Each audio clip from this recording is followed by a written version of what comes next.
Hello everybody and welcome to this tutorial. Today I will show you how to install VirtualBox within a Windows environment. So previously I've showed you how to do it in a Linux environment, and it is a bit more complex there because you do need to add repositories and then pull the packet from the repositories. You can also pull it from the website, but that's not recommended. However, in Windows, the process is fairly straightforward. It's fairly simple. You just go ahead, open up your favorite browser. Mine is Firefox, and go ahead and type in VirtualBox. Press enter and go ahead and open up their website. Takes a bit to load. Don't know what the problem is. Perhaps my internet connection is slow. Never mind. Just click on Downloads and choose VirtualBox 4322 for Windows hosts. So just go ahead and click on it.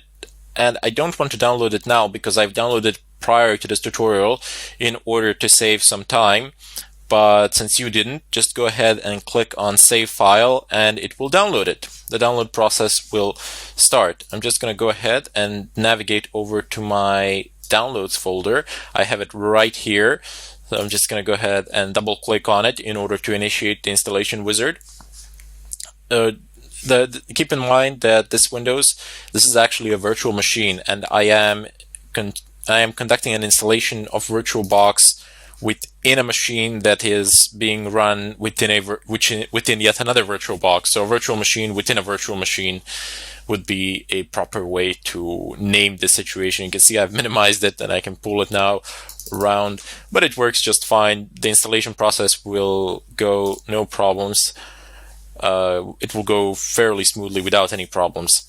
So just go ahead and click next on these options. You can actually browse for a different installation location here, but the default one will do just fine. So just go ahead and click next. Create shortcuts, register file association, sure, why not? Click next. This warning is basically telling you that it will reset your network connection.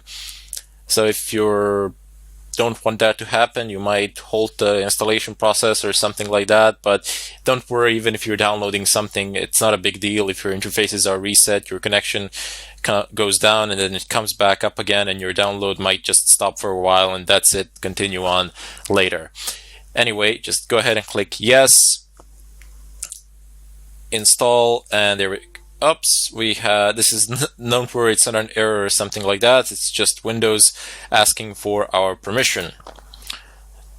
Anyway, the installation process has started here, no problems. And as I was talking about it previously, this is a virtual machine within a virtual machine. The installation of the program will go fine, no problems. However, if you plan to run another virtual machine within this VirtualBox, within this virtual machine, you might encounter some problems. So start the VirtualBox after installation, finish, sure, why not?